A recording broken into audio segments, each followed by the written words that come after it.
Bienvenidos al Brunch. Investigamos, luego hablamos. Una producción de Mexicanos contra la Corrupción y la Impunidad.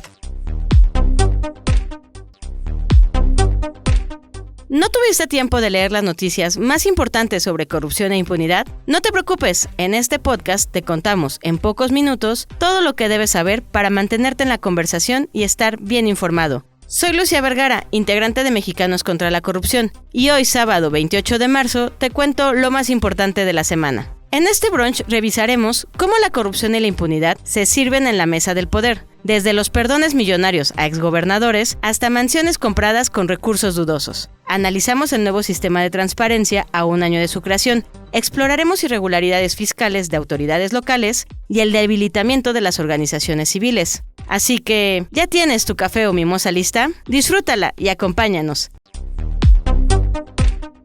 Arrancamos este brunch con un platillo fuerte. Cuentas públicas que, en lugar de revisarse con lupa, parecen haberse licuado hasta desaparecer.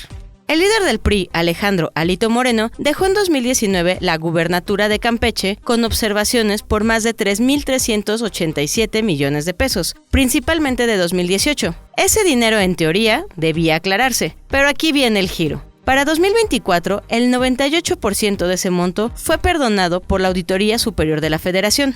Sí, como si en esta mesa alguien pidiera la cuenta y el dueño del restaurante dijera, no se preocupe, yo pago. Y cuando uno revisa quién estaba en la cocina, aparecen nombres conocidos, vínculos políticos, cercanía con quienes vigilan y decisiones que terminan beneficiando a los mismos de siempre. Porque en este brunch hay relaciones que no son casualidad, son parte del menú. Para entender mejor cómo se cocinó este perdón, escuchemos a Eduardo Buendía, periodista de Mexicanos contra la Corrupción y la Impunidad.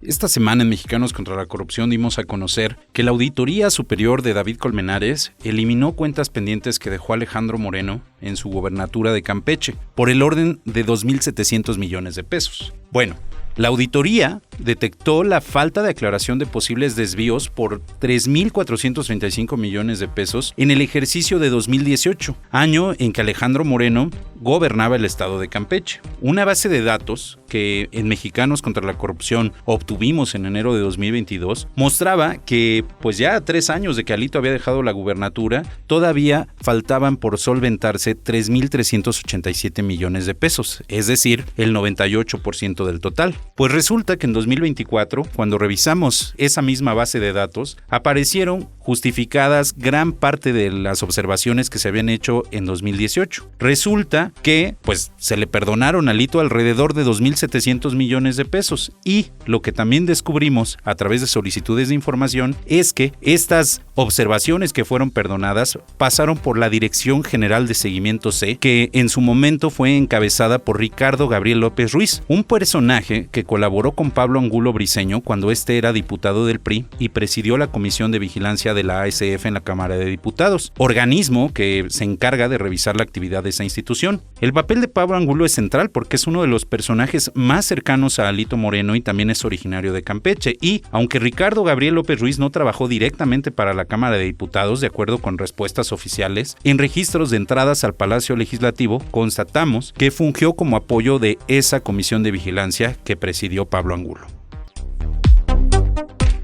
Gracias, Lalo.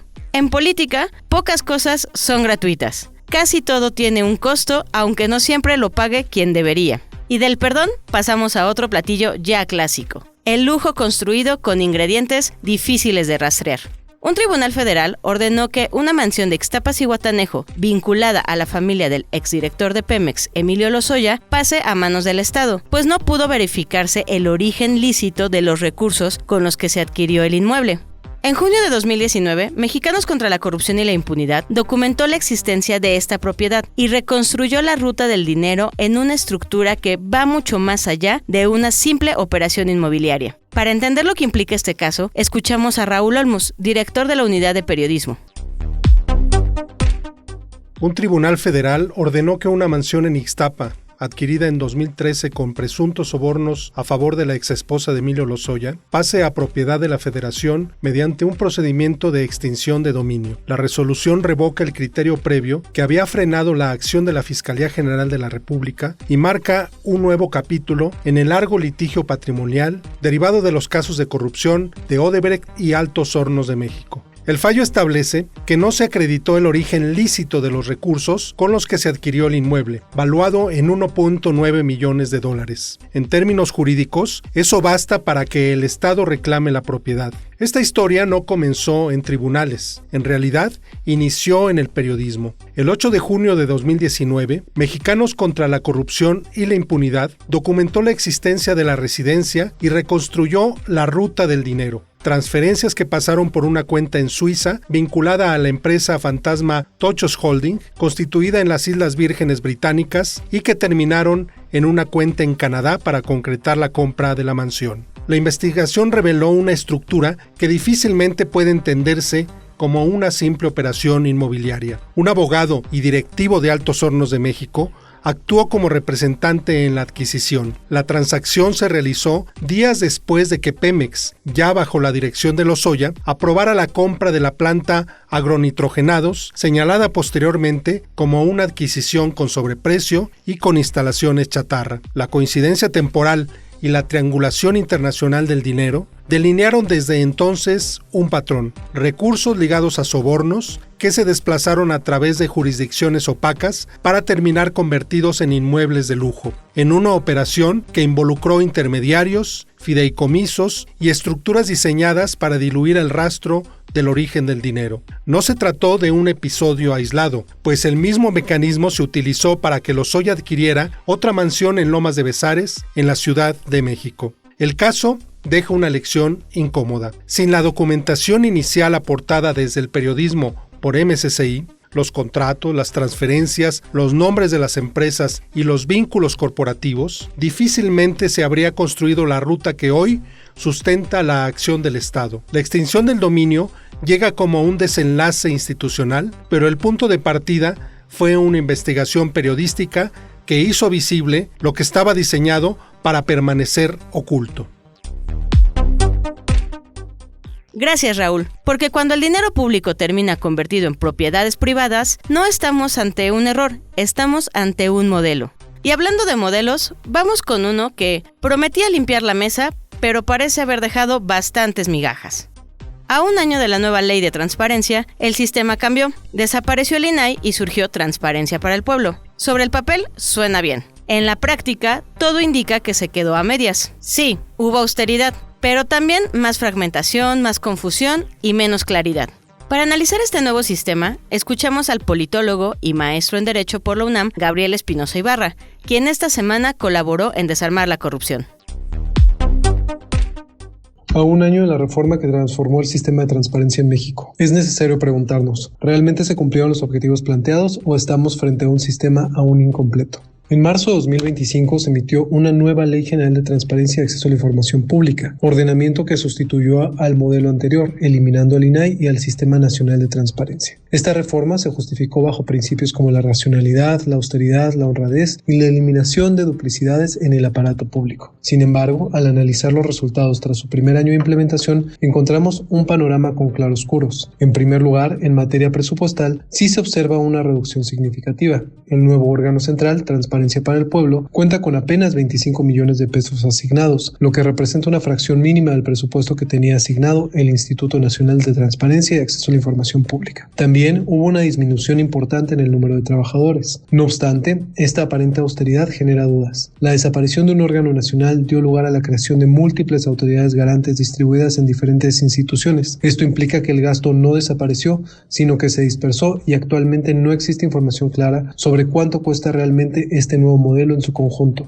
Adicionalmente, es necesario hacer énfasis en que el traslado de atribuciones del extinto INAI hacia la Secretaría de Anticorrupción y Buen Gobierno, tal como es la resolución de medios de impugnación en materia de datos personales, tanto para el sector público como privado, y la gestión de la Plataforma Nacional de Transparencia, no permite inferir como tal una política de austeridad. Máxime que a esta dependencia se le asignaron más de 1.700 millones de pesos para el presente ejercicio fiscal. En segundo lugar, respecto a la eliminación de presuntas duplicidades, el objetivo tampoco parece haberse cumplido. En lugar de simplificar el sistema, ahora existen múltiples instancias encargadas de resolver recursos de revisión, lo cual ha fragmentado la operación y podría generar confusión tanto institucional como para la ciudadanía. Esto es así en virtud que, además de trasladar la atribución de los medios de impugnación hacia los órganos internos de control, cabe referir, dependientes de los propios sujetos obligados y en otros casos del Poder Ejecutivo Federal, se creó una instancia separada de los medios de impugnación, tal como es el caso de la mencionada Secretaría de Anticorrupción y Buen Gobierno. En tercer lugar, encontramos un problema estructural en la implementación del sistema. A un año de la reforma, solo 14 de las 32 entidades federativas han instalado sus subsistemas de transparencia. Esto significa que el sistema no ha alcanzado ni siquiera las condiciones mínimas para operar plenamente, lo cual se traduce en una limitación en la coordinación y en la emisión de lineamientos y criterios homogéneos a nivel nacional para el ejercicio de este derecho. Otro aspecto preocupante es la falta de políticas de acercamiento a la población. Uno de los argumentos centrales de la reforma fue que el sistema previo era lejano a la ciudadanía. Sin embargo, hasta ahora no existen programas claros que sustituyan iniciativas como el Plan Nacional de Socialización del Derecho a Acceso a la Información. Esto deja sin atención un problema clave, el desconocimiento y las dificultades que enfrenta la población para ejercer este derecho en virtud de las numerosas autoridades garantes que se han creado a partir de la reforma, así como la implementación de las leyes locales en la materia. En cuanto al ejercicio del derecho materializado en las solicitudes de acceso a la información, hay señales mixtas.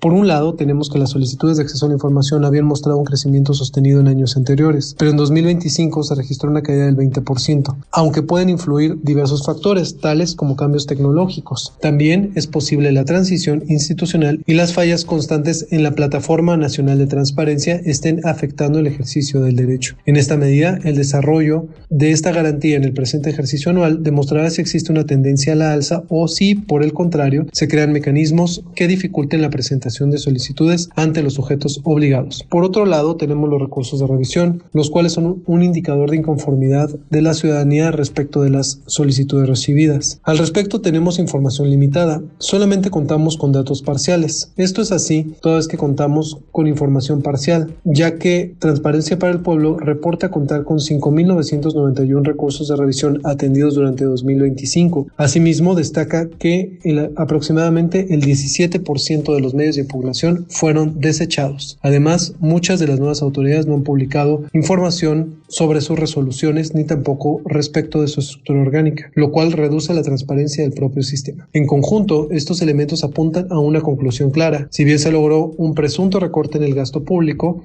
el nuevo sistema de transparencia enfrenta importantes retos. Entre ellos destacan la fragmentación institucional, la falta de información sobre su funcionamiento, la implementación incompleta a nivel nacional, la ausencia de estrategias de acercamiento a la ciudadanía y una posible disminución en el uso de mecanismos de acceso a la información. En suma, a un año de la reforma, el sistema aún no se ha consolidado. Más bien, muestra un arranque con incertidumbre y debilidades estructurales que deberán atenderse si se quiere garantizar efectivamente el derecho a acceso a la información en México. El seguimiento de los próximos años será clave para determinar si este nuevo modelo logra cumplir con sus objetivos o si, por el contrario, representa un retroceso en materia de transparencia.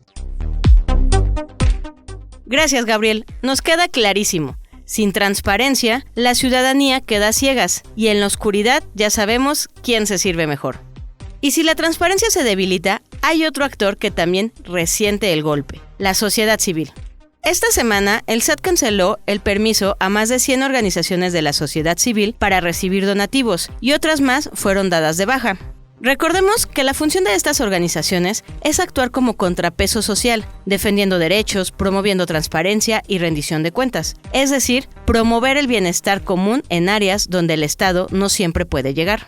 Para profundizar sobre este tema, escuchamos a Leonardo Núñez, director de investigación aplicada en Mexicanos contra la Corrupción y la Impunidad. Las organizaciones de la sociedad civil son uno de los elementos más importantes para cualquier democracia en el mundo. Y precisamente por eso, cuando hay retrocesos democráticos y cierre del espacio cívico, las organizaciones de la sociedad civil son de los primeros elementos que son atacados por los regímenes. Lo hemos visto en El Salvador, en Venezuela, en Cuba, en Hungría, en Rusia y en muchos otros países. Por eso es importante tomar nota de la noticia de que en épocas recientes diversas organizaciones de la sociedad civil en México han empezado a perder su registro como donatarias autorizadas. Se trata de un trámite que se realiza ante el Servicio de Administración Tributaria y la Secretaría de Hacienda para que las organizaciones puedan emitir facturas y que los donantes deduzcan sus impuestos. ¿Por qué esto es importante? Porque la deducción de impuestos es una manera de los gobiernos de incentivar a los ciudadanos para que apoyen a causas que no necesariamente están vinculadas al gobierno, pero que alguien está resolviendo. Hay que recordar que hay tanta sociedad civil como problemas públicos ahí en el mundo. Hay organizaciones que se dedican a temas ambientalistas, de género, desigualdad, desarrollo económico, protección de derechos humanos y el combate a la corrupción, como es el caso de Mexicanos contra la Corrupción y la Impunidad.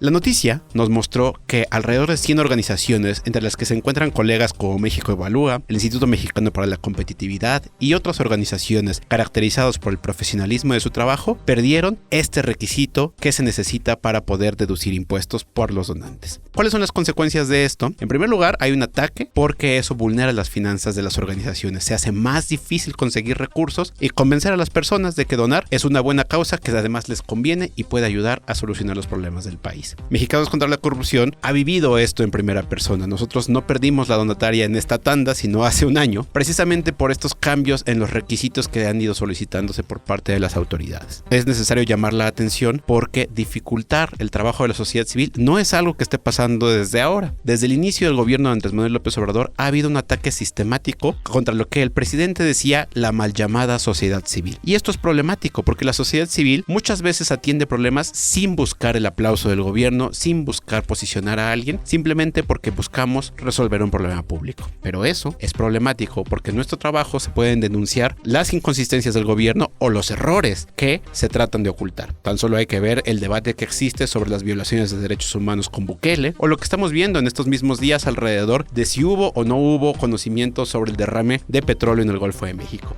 En fin, las organizaciones de la sociedad civil se encuentran bajo ataque en México y esto no es trivial. Es necesario llamar la atención porque es parte de los elementos fundamentales de cualquier democracia. Y las organizaciones no deben ser acosadas por el gobierno y todo lo contrario, deberían tener facilidades para que cualquier persona pueda donar y pueda apoyar con transparencia y rendición de cuentas sin importar los temas. Y no solo para las donatarias que le convienen al gobierno, como fue el caso de la donataria que el presidente Andrés Manuel López Obrador trató de impulsar para que recibiera dinero y entregarlo a Cuba y que recibió todos estos trámites de manera efectiva en un tiempo récord de unos cuantos días, cuando para algunas organizaciones este trámite puede tomar hasta 2 años y la pérdida de este registro, como estamos viendo, a veces puede ser irreversible. ¿Por qué? Porque quien da la autorización y la niega es el mismo gobierno y a falta de trámites o con la complicación de nuevos requisitos que ellos mismos solicitan y te niegan, es que les van poniendo el pie a las organizaciones que son parte fundamental de la democracia en México.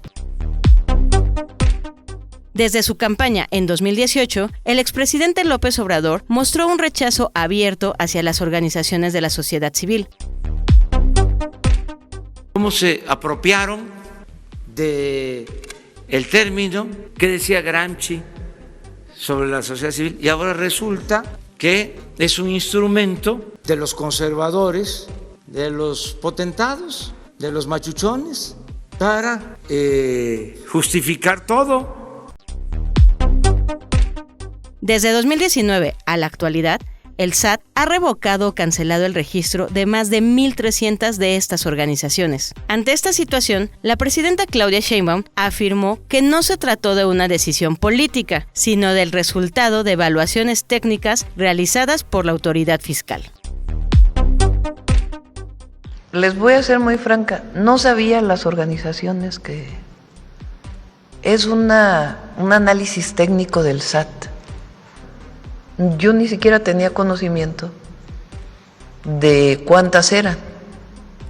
O sea, no es que el SAT me pregunte, oiga, presidenta, le quito a esta organización la posibilidad de que no pague impuestos por una donación una persona, sino que son evaluaciones estrictamente técnicas. Yo no voy diciéndole esto sí haz, esto no haz, esto sí haz, esto no haz. Claro, cuando hay decisiones estratégicas de la República, pues se discuten temas que tienen que ver con eso. Para profundizar sobre este tema, escuchamos a María Amparo Casar, presidenta de Mexicanos contra la Corrupción y la Impunidad. Señores, no nos podemos llamar a engaño. Desde su inicio, los gobiernos de la 4T mostraron abiertamente su animadversión por dos tipos de instituciones: los órganos de autonomía y las organizaciones de la sociedad civil. Ambas instituciones creadas, entre otras cosas, para limitar al Ejecutivo. Pero no solo eso, fueron también creadas para cosas que un Estado democrático siempre valora. Por ejemplo, atender necesidades que por algún motivo el poder público no atiende, a los niños en situación de calle o a los albergues de ancianos. También para ayudar a que los ciudadanos ejerzan sus derechos, como las organizaciones que procuran la transparencia, la calidad gubernamental, la competitividad o la justicia, para investigar las redes de corrupción y sus consecuencias, o para proporcionar información económica y social y a partir de ella tener opciones de política pública. Todas estas organizaciones aumentan la participación social. Es un hecho que las democracias más avanzadas tienen organizaciones de la sociedad civil más numerosas, más robustas y más activas. También lo es que las autocracias no solamente no promueven ni facilitan la creación de este tipo de organizaciones, sino que las inhiben, obstaculizan su formación e incluso las desaparecen. Ahí están Venezuela, Nicaragua, Rusia, Hungría, El Salvador y desde luego Cuba. Varios reportes han dado cuenta de que más de un centenar de organizaciones de la sociedad civil perdieron su autorización como donatarias autorizadas. En realidad son muchas más las que han dejado de operar. De 2019 a la fecha, el SAT ha revocado o cancelado registros a 1.393 organizaciones. Estas ya no pueden recibir donativos deducibles, pero el problema no acaba allí.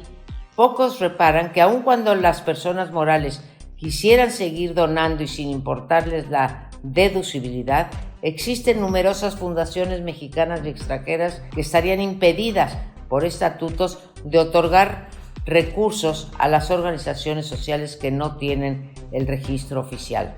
Doble golpe entonces para la supervivencia financiera de las ONGs. Al perder el registro, las organizaciones tienen de a dos: o se convierten en personas morales que desarrollan actividades lucrativas o desaparecen. El daño que se les ha causado a estas organizaciones no solo ha sido financiero, sino también reputacional. Han sido desprestigiadas e incluso perseguidas por los gobiernos de la 4T por el único motivo de criticar las políticas públicas o por movilizar a sectores de la población. Es cierto que México no ha llegado al caso de promulgar nuevas leyes que hagan imposible la existencia de las ONGs, pero los obstáculos son cada vez mayores. Tantos que uno se pregunta si el mantra de la participación ciudadana que tanto predica el gobierno tiene algo de fondo o es pura demagogia. Gracias, María Amparo. Porque sin sociedad civil fuerte, el brunch se queda sin voces críticas y solo habla quien sirve los platos. Y de las grandes estructuras bajamos a un caso bastante revelador. La gobernadora de Guanajuato, Livia Denís García, pagó durante años un predial mínimo por un rancho de 2 hectáreas, como si fuera un terreno baldío, aunque las imágenes satelitales mostraban que ahí mismo ya había construcciones, entre ellas una casa campestre. No fue sino hasta después de un reportaje publicado por nuestra organización que el registro se actualizó y el impuesto aumentó. Es como pedir un desayuno completo, pero pagar solo el café. Escuchemos nuevamente a Eduardo Bendía con los detalles del tema. En septiembre de 2025, aquí en Mexicanos contra la Corrupción, dimos a conocer una finca campestre de más de 2 hectáreas que es propiedad de la gobernadora de Guanajuato, Livia Denís García Muñoz Ledo, con un valor comercial que supera los 10 millones de pesos. Esta casa volvió a tener relevancia esta semana porque publicamos que, pues sí, esta propiedad que está hecha sobre terrenos ejidales tuvo hasta ese mismo mes, septiembre de 2025, una cuota mínima de predial, pues la gobernadora pagaba el equivalente a 68 pesos bimestrales. Así es, como si esta propiedad fuera un terreno baldío con 0 metros construidos, cuando, para esa fecha, la propiedad ya tenía una casa, una alberca, área de juegos infantiles, canchas deportivas, amplias áreas verdes. Dentro de toda esta polémica, algo que también pudimos comprobar es que 3 semanas después de que Mexicanos contra la Corrupción publicó todo acerca de esta finca campestre, pues el predial subió a 1,021 pesos, una cuota más adecuada para una casa de estas características. Y con todos estos temas terminamos por hoy. No olvides compartirlo y seguirnos en todas nuestras redes sociales para mantenerte informado y sumarte al combate contra la corrupción y la impunidad. Hasta el próximo brunch. Esto fue El Brunch. Investigamos, luego hablamos. Producción y dirección, Lucía Vergara. Guión y contenido, Janine Baquerí. Voz, Verónica Ayala. Gestor de entrevistas, Ricardo Alvarado. Asistentes de producción, Iván Cerón y Emanuele Aguilar. Diseño de portada, Paola Calvo. Una producción de Mexicanos contra la Corrupción y la Impunidad.